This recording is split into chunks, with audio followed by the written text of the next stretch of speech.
Good morning and welcome to the Small Business Cheerleader podcast. I'm Nicola from NW Marketing, and I'm joined today by the lovely Sam Ferres. She is a wonderful confidence coach. Now, this is something I want to chat about. Everyone needs confidence, and we just don't know sometimes how to get there. And today we're going to talk about the top 3 money blocks that will really stop people or hold them back from getting to their first 10K months. So, Sam, introduce yourself and let us know how you got to where you got to as a confidence coach.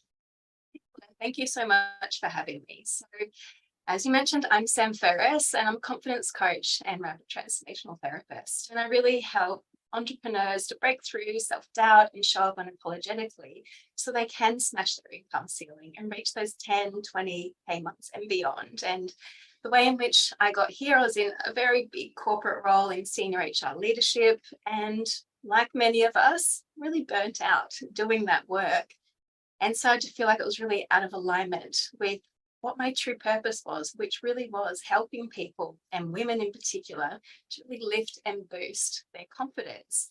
And I went through that whole imposter syndrome piece as well when I was in corporate, and that doubt, constant anxiety, constant stress. And I really learned how to pull myself out of all of that so that I could have the confidence in myself, the belief and the trust to start my own business and be very successful in that, actually, for the first month, without any marketing background, without a business background, and just literally just throwing myself in there because I knew that what I was going to do was going to change the world. I felt very confident in myself and the tools that I use. So that's how I got there.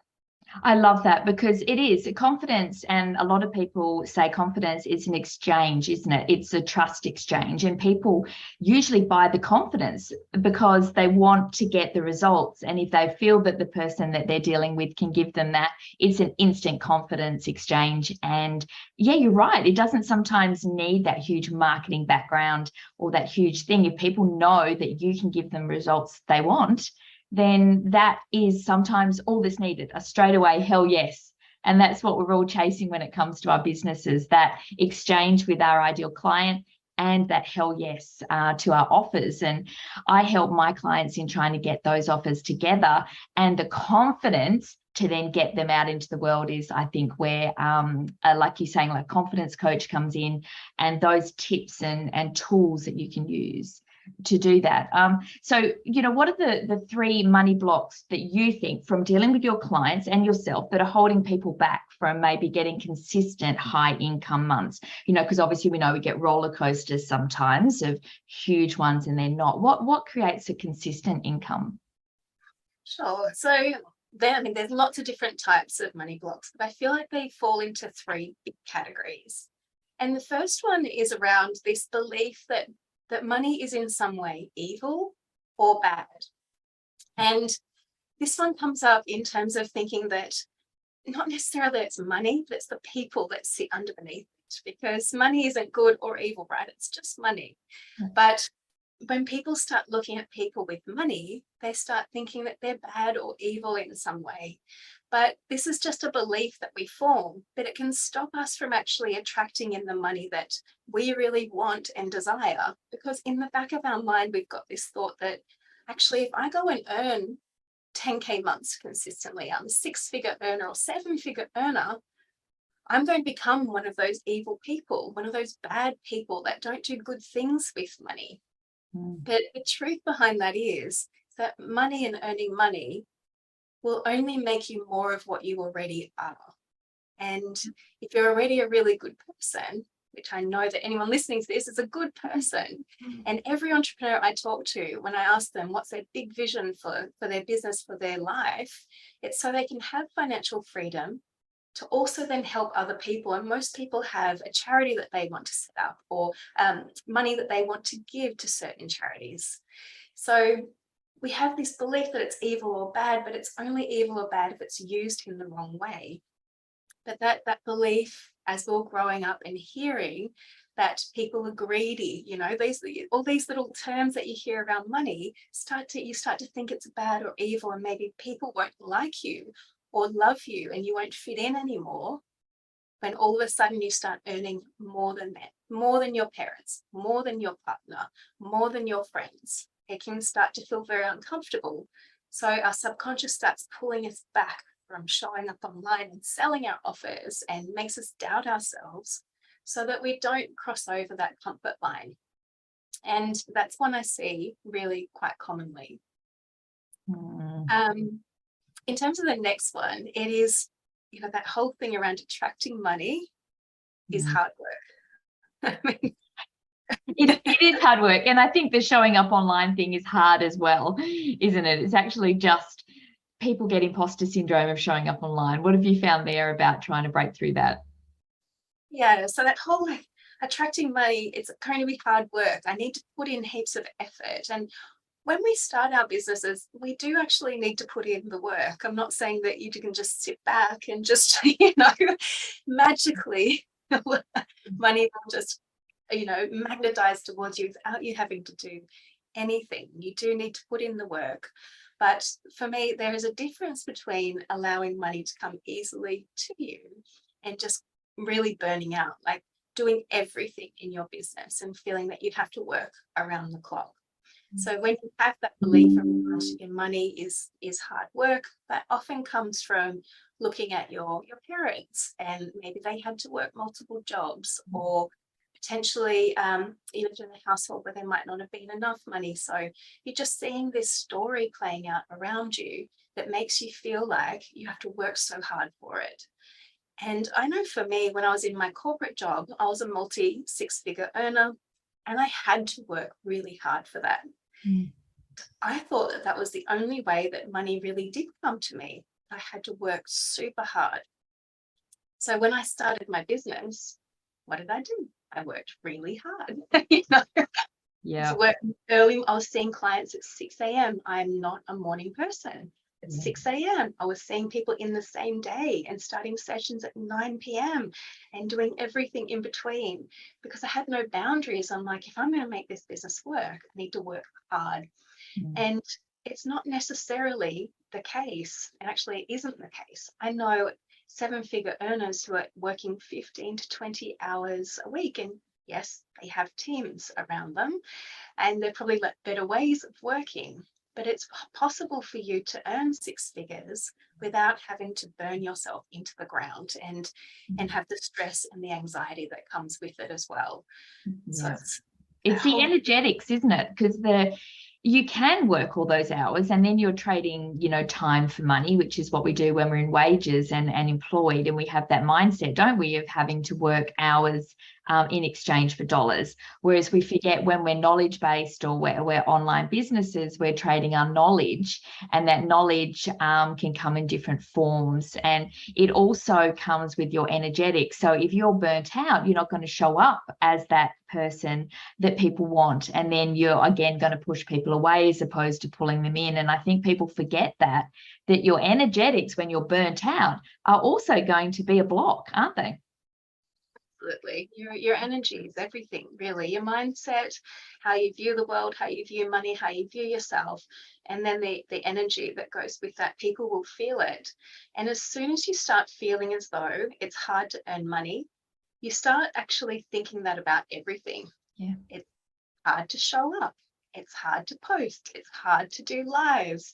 It's hard to get clients. It's hard, that all of a sudden there becomes this whole story around everything's hard. And what happens within you when you feel it's hard? You retract and it feels fearful, and you go inward. And yes, that absolutely affects your energy, because all of a sudden you're trying to show up. You don't want to try to show up. You just want to do it. You want to do so unapologetically and feel really energized and happy about that. And you want it to feel easy. It's not always simple, but you want it to feel easy when you're doing it too. And you get the clients and the money attracted to you when you're actually doing things that you love and find joyful. Yeah, what I find, I learned through masterminds I've done in the past, and I try and implement when I'm sometimes might hit those money blocks, if it's a new offer or a new thing where, you want to make sure that you're showing up, is that thing of acting as if Some people journal, some people do other things, but acting as if it's already successful. So because your energy changes, doesn't it? When you show up, because you know that what you're doing, you know anyway that you're doing something that will have an impact. So you want to show up as if you've already had that impact with that new offer or new business, so that people get that sense of what you're like and what your energy is like when you're in that place. And then I think that draws in, and that comes in flow more so. Then I find that that is a mindset trick I try and utilize myself at times when I might be hitting a block. Absolutely. The mind is incredibly powerful. And when you start to set up for yourself the acting as if it's already here, your mind goes, oh, that's awesome. It's already here. So we're just going to sell it because we've already done this and we've already got clients from this. We've already got money from this. This is exciting. This is easy.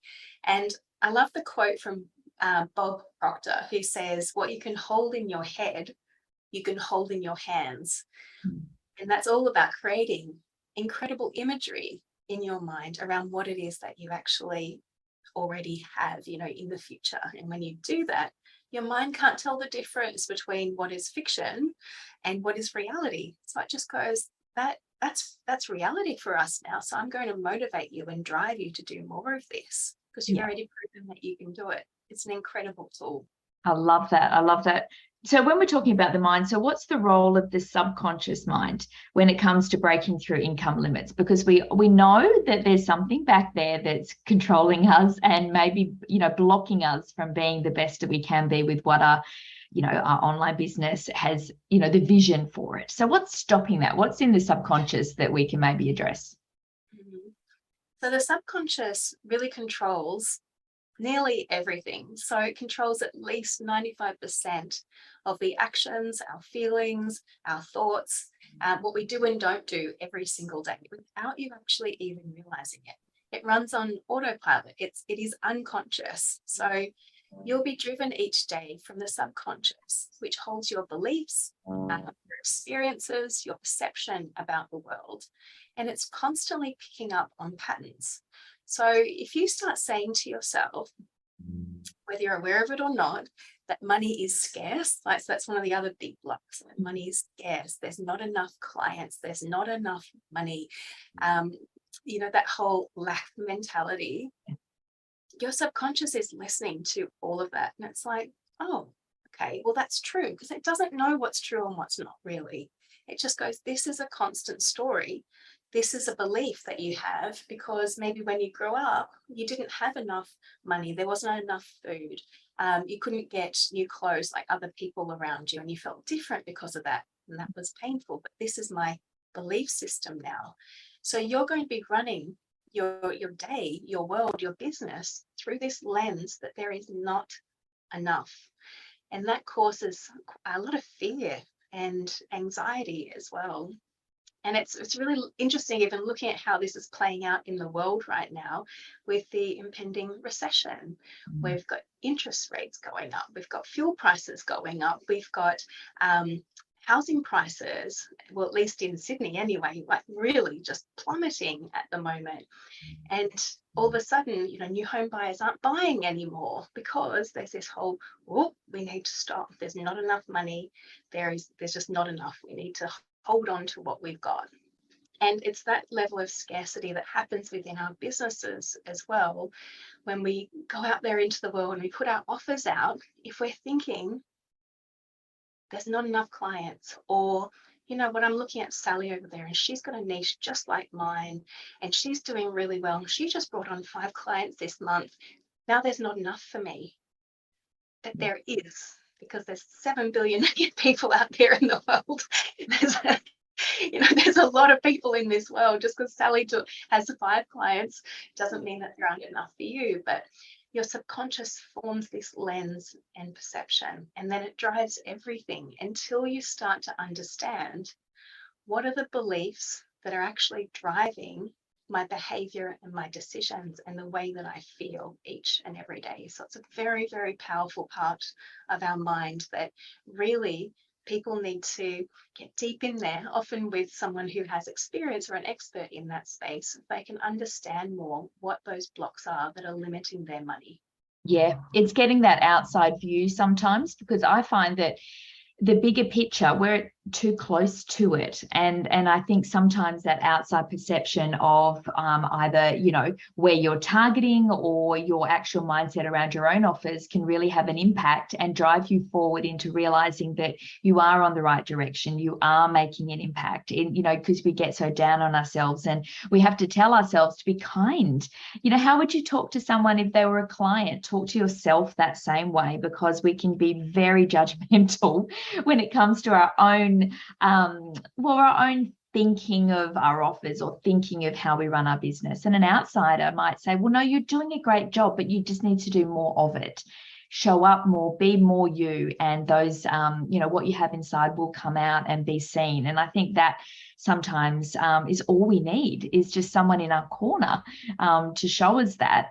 So I want you to run through the 4 simple steps that can change that story, you know, that money story that we tell ourselves, so that we can attract that abundance that we think everyone else has, but that we're still, it's elusive for us. How do we, you know, get towards that? Yeah, absolutely. So first of all, it's awareness. It's becoming really aware of what your money stories are.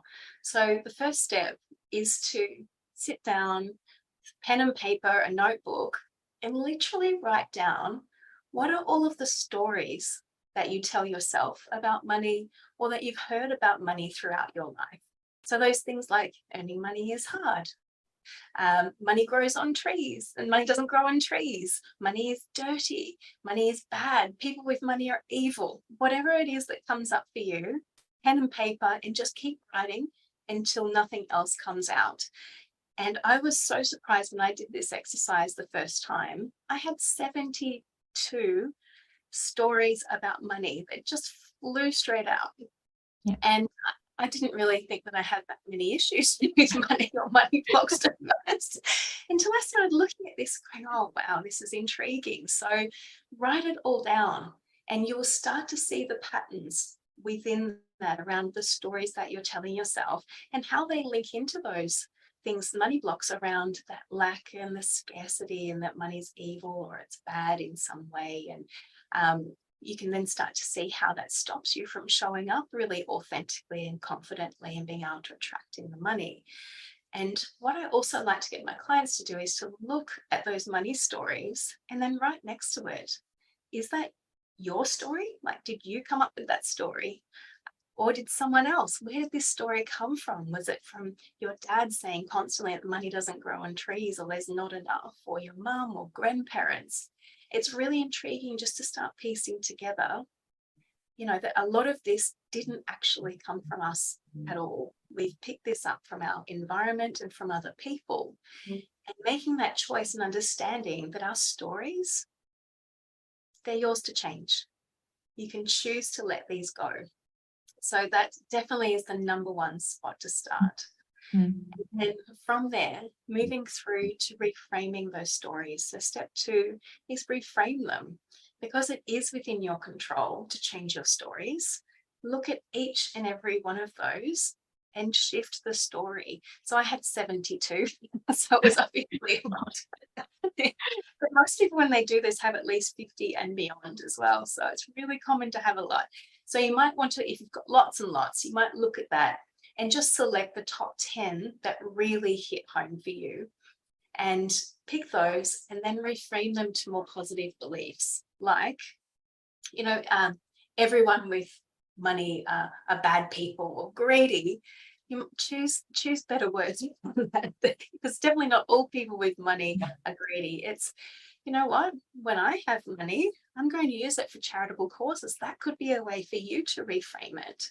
Or that having more money just makes me more of who I am, which is generous and kind and loving and all those things.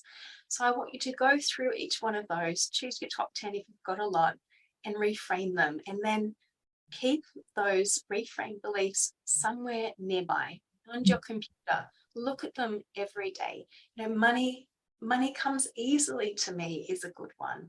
Money is effortless. It's attracted to me effortlessly. So whatever it feels good for you, write it down, have it very visible, And that alone is a powerful shift, just getting the awareness and then also doing that reframing exercise as well. Yeah. And then step 3, what I find there quite often is that there's a lot of shame attached to money, and generally to not having enough of it. So entrepreneurs who have been working away in their businesses, sometimes for 6 months, a year, 2 years, 5 years or more, even more established entrepreneurs can have this shame around, I should be further along than I am. And that word should is always a tricky one. It's implying that there's something wrong, but you need to forgive yourself. Maybe you haven't earned all the money or hit all your money goals that you've wanted to earn. But the more shame that we feel around that, the more it's going to detract you away from being able to really get the money and the abundance through the door that you deserve, absolutely deserve. So you can use forgiveness, and it's a love forgiveness mantra, which is a Hawaiian forgiveness mantra, where you can take those money beliefs, and maybe it's the top 10 or those feelings that you might have failed in some way, and you can use Ho'oponopono. So you can have a look online, and there's literally people who have made these beautiful songs out of this Hawaiian mantra, and you can listen to that and just say to yourself, I'm sorry, I forgive you, I love you. And it has the most incredible impact on you and how you feel, and allows you to let go of that shame. So that letting go of shame allows you to bring more in. And my 4th tip was very much what you said before. It's visualize as if you've already got it. Yeah. So powerful. Do that for, start for 1 minute. Visualize you and you in the future, that you've already got the money, that you've got this successful business already. It's right there in front of you. See what you're doing, how you're acting, putting that offer out. And most importantly, feel how that feels within your body, and magnify those feelings, because the more excited you feel, the more joy you feel, the more at ease you feel, the more you're actually going to be able to put yourself out there as well. So they are my 4 tips. I love those. All of those talk, I think, specifically to what we all go through at whatever time. I think everyone has been through at least one of those, and the ways to try and work through them are so important, because you would hate to think that you had something that could impact so many people and you got to the point where you didn't do anything with it anymore. Can you imagine the disservice you're doing to all of those people that would be your ideal client? And I think that you'd owe it to them, don't you, and yourself, to give it every chance. And I think that I personally found that the acting as if the either journaling as if the offer, that the new offer I was putting out had been successful, had made the impact I wanted, and visualizing having those clients within that program and what that felt like. And I think by doing that, when you show up as if you had run that program, and the impact it's going to have because you've seen it. And I think that is where the confidence comes in, does it not? The confidence to then have that interaction with your ideal client about that transaction of confidence, because they believe in you because you do. I mean, why are they going to believe in you if you don't believe? I think that's the most important thing I take away from everything, is if you don't believe in it, why should they? And I think that has to be, as much as you want to kick people up the arse, if you don't believe it, no one else should. That's the way I think of it anyway. Yeah, absolutely. And, you need to definitely lift that belief in yourself, and your belief does grow the more you actually bring more clients in. And one way that you can actually boost your belief as well, because a lot of people think, I'm not capable, I need another certification, all those sorts of stories, the imposter syndrome. Yeah. You can literally keep a book that I call a confidence book, and write down everything in there that makes you incredibly good at what you do. You can put testimonials in there. You can put all of your qualifications, all of your studies.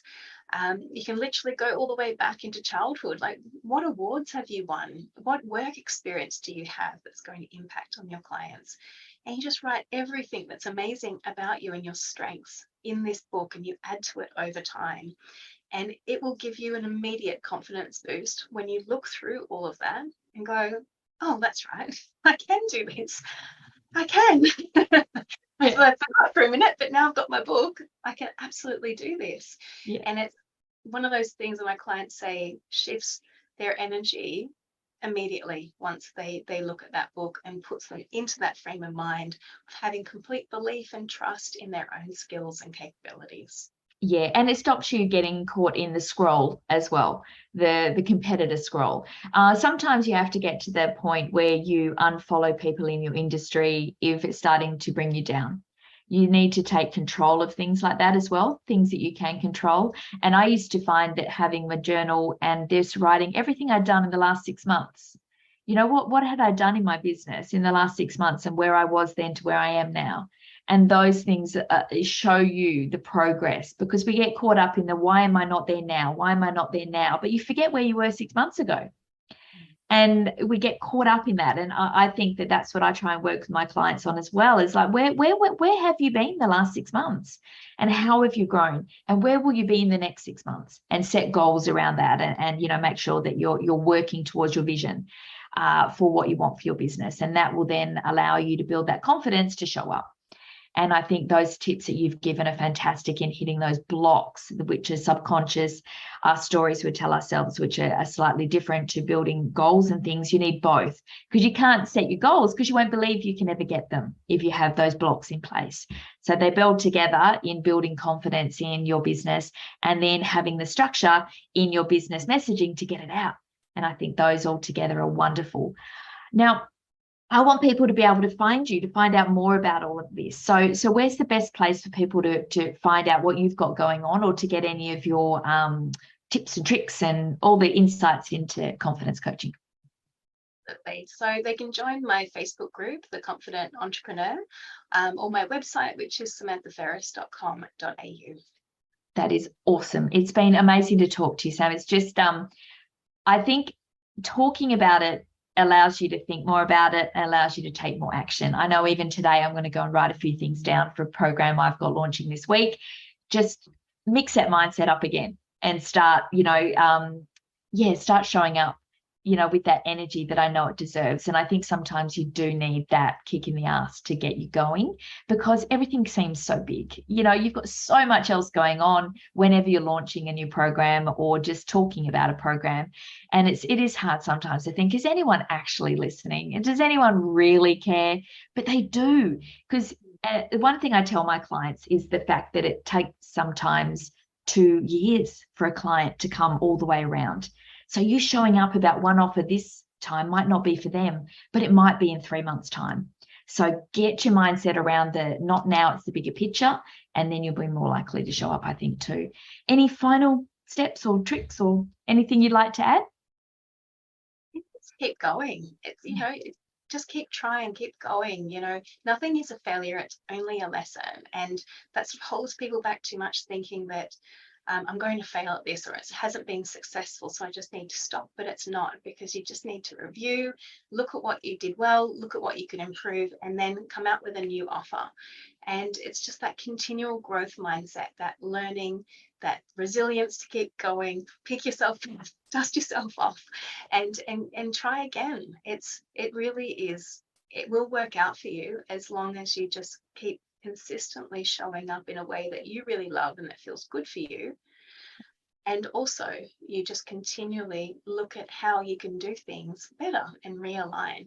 There is no magic formula, but it is about, we have the tools and all the marketing tools, and it's all wonderful, but it's about tweaking and learning and testing, and not everything is going to work out, and that is okay.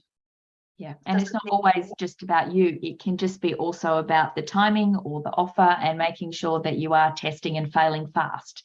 You're not getting stuck in that. You fail fast, it didn't work, you test why, and you keep going. And I think if you can keep doing that, you will eventually hit your ideal market, your ideal offer somewhere in there, and then you'll know it as soon as it hits. And then you'll be able to make sure that you can hit all the pain points of your client and go from there. And I think that the testing, people forget.